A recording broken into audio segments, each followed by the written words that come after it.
Hello and welcome to the first episode of the Neutral Zone of the second semester. I'm Andrew Badillo and joined alongside me today is men's ice hockey beat reporter MJ Baird. MJ, how you doing? Good, Andrew. Thanks. Happy to be here. Great. So this past weekend we saw the men's ice hockey team against Dartmouth. Crazy comeback. Yeah. It's been the theme for this team the second half of the Yeah. year. Yeah, for 6 sure. goals in the third period. Ridiculous. MJ, late game comebacks. What's going on? Yeah, Andrew. It's been about 6 games now, and ever since right after Christmas, right around the winter break for classes, the team just they don't get ahead. It's really weird. And I think it's different from something we saw at the beginning of the season where they were playing all 60 minutes, winning games. Now they're struggling to get back into games and eventually either tie, luckily, or if they can pull out the win at the very end of the game. And it's interesting, too. For the past 6 games, Quinnipiac has scored the first goal in those games. But then from there is where they start to go down, whether it be 1 goal, 2 goals, 3 goals. And just the resiliency of this team to come back. We saw it in Princeton, as I was saying, this is the first game right after Christmas. They're down 3-1 at the end of the first. They come back and they end up winning that game. At Northeastern, I was at the game. They went down, I think it was 3-1, and end of the third period, it was 3-2. They pull the goalie, and Sam Annis on the ice. He's out there in the right place at the right time, puts the puck in the open net when it squeaks out front. Harvard game, not the best game. It was at MSG. Andrew, I know you were there. Quinnipiac goes up 4-0, and it's almost just like they take their foot right off the gas pedal. And before you know it, 4-4 game, and then Derek Smith's overtime winner wins the game for Quinnipiac. Again, University of Maine down 3-1 after 2 periods, and UMaine is a team that is at the bottom of Hockey East right now. There's no reason Quinnipiac should be down against that team. But what do you see? Annis and Aldworth in the third period. Aldworth scored on a 6-on-3 with 5-6 seconds left in the game. They tie that, squeak out of Maine with a tie.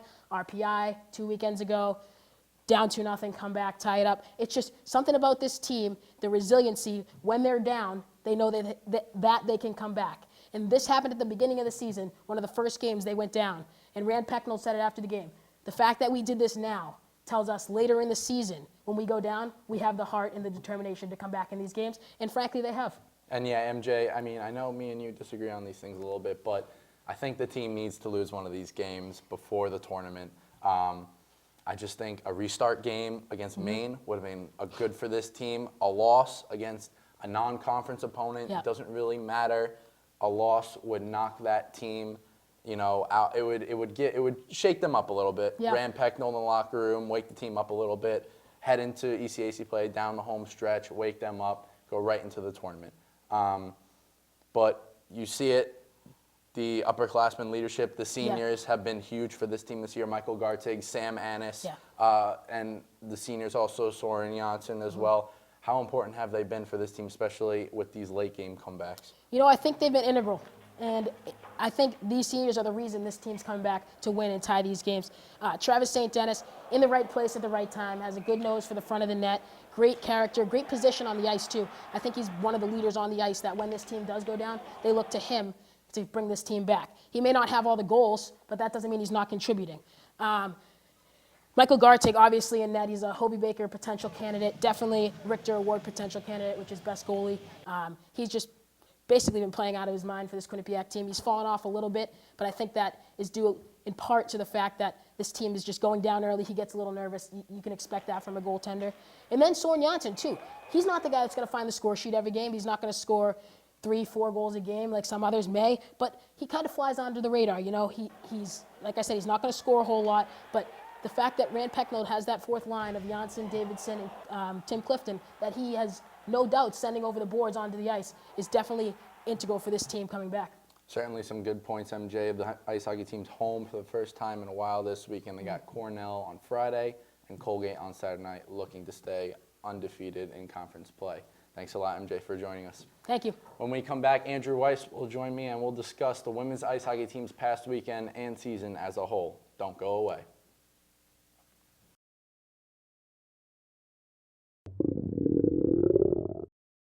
I could really go for a Ray and Mike sub right now. Come to Ray and Mike's and try our Philly chicken and cheese for just over $4.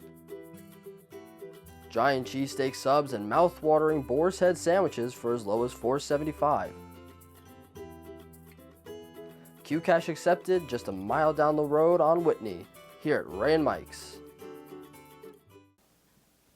Hello and welcome back to the Neutral Zone. I'm joined alongside women's ice hockey beat reporter Andrew Weiss. Andrew, how you doing? Good. Thanks for having me on here. I'm excited. Yeah, no problem. So this past weekend, Andrew, the women's ice hockey team went up to Bright Landry Ice Hockey Center, beat Harvard for the first time in program history up there. 1-0 win. Melissa Samoskevich came up big in that game, and she came up big the next game against Dartmouth, scoring the game-winning goal. Andrew, this team has a 22-game unbeaten streak, longest in program history. A lot of new players this year. We thought last year, after losing a few key players, Chelsea Layden, Erica Union-Johansson, Morgan Fritz-Ward, that the team would struggle slightly, but they added a few big players. Andrew, what have you seen during this unbeaten streak? Well, the main problem that a lot of people saw coming into this year was the lack of experience. You have a new netminder between the pipes in Sydney Rossman. You're missing some of your best goal scorers, your best point producers, like you said, in Erica Union-Johansson, and as well as, Cheyenne Darkangelo. These are players that have been around the program for a while, players that have put up a lot of points. However, you also still maintain one of the best players in the ECAC, and player I would be willing to say is the best player in the ECAC in Taylor Cianfrano. And you also added the addition of Melissa Samoskevich, as you mentioned, 2 game-winning goals over the weekend.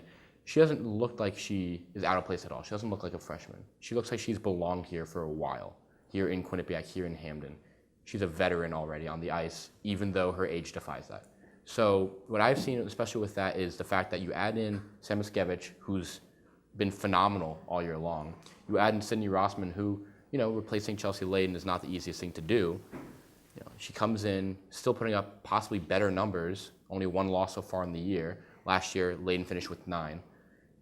Rossman's been spectacular. You take away the one blip, the one game where she played pretty horrendously, which was the loss to Yale, their only loss in the year, 4 goals allowed, 9 shots in that game for Rossman. Every other game she's been spectacular. She's been the back door, shutting it down on the back end for the Bobcats. So in all fairness to last year's team, which was a very good team, one of the best that Quinnipiac's ever fielded on the ice, with all respect to them, this is possibly the best Quinnipiac women's ice hockey team. Andrew, I'm going to have to agree with you on that. And Samoskevich is playing well beyond her years. She scored both game-winning goals against Harvard this year in both wins.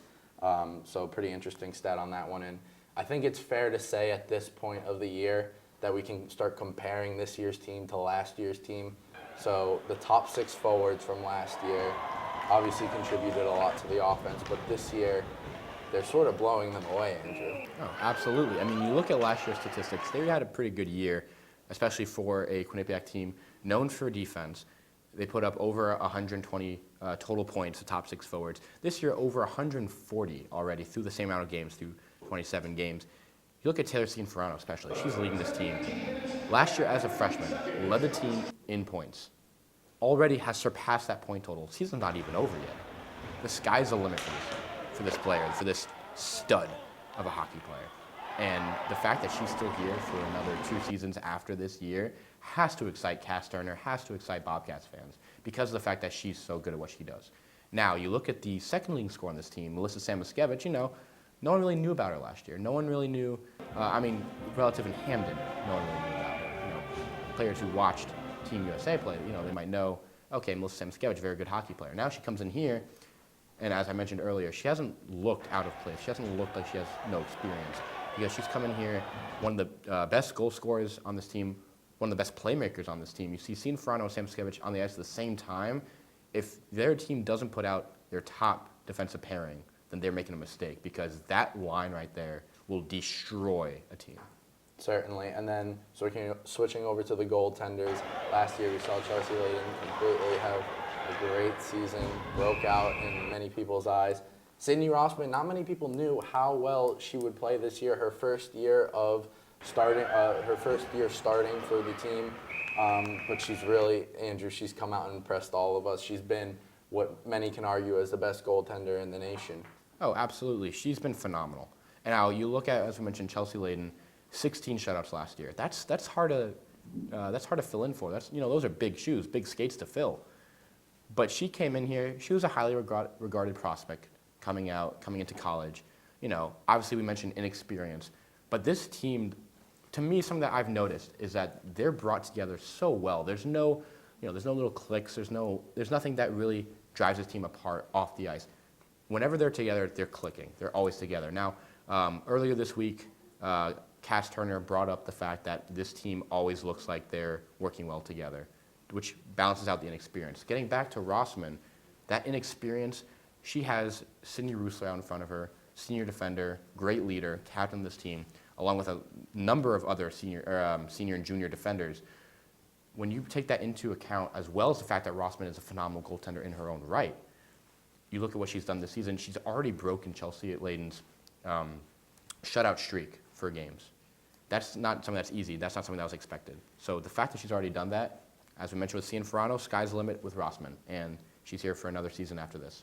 And the team last year struggled down the stretch too. They had to play a few hard teams. I remember they had to play Boston University, Boston College back-to-back, lost both those games, and since then, really things didn't go that way for that women's ice hockey team.